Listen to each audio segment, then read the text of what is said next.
প্রতিষ্ঠা সর্বভূতানাং মৈত্রীপুণে এই বাচ্চা গীতা পড়তে হবে যদি জ্ঞানের প্রতি প্রজ্বলিত করতে হয়। ভক্ত কাকে বলে ওটা জানতে গেলে গীতা মন দিয়ে পড়তে হবে। বলে গীতা তো আমি পড়েছি, এই পাথর মাথা মুখস্থ, কি বুঝো?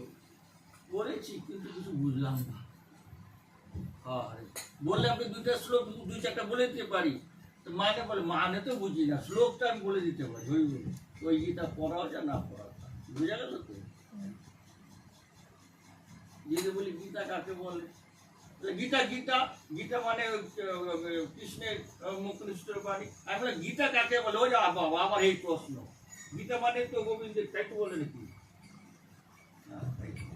আমরা জানি আধা জানি, আধা জানি না, ওটাই নিয়ে অহংকার করি, অল্প বিদ্যা ভয়ঙ্করী, কথা কথায় তর্ক করি। সেই জন্য ভক্ত হতে গেলে কি করতে হবে? ভক্ত তাকে বলে যার মধ্যে হিংসা অহংকার।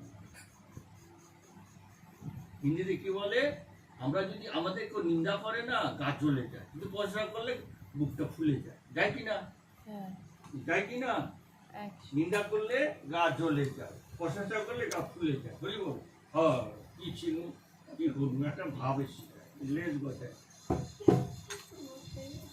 কি বলছে? निंदुक को नियारे रखिए। क्या समझा ना? क्या बोला? निंदुक को नियारे रखिए माने কাছে কাছে রাখ। এই বুঝা বাত। যে নিন্দা করে তাকে আপন করো, তাকে জিজ্ঞাসা করো, বলতো আমার কি কি আর খারাপ দিক আছে, তুই তো নিন্দা করিস, তোকে আমার খুব ভালো লাগে।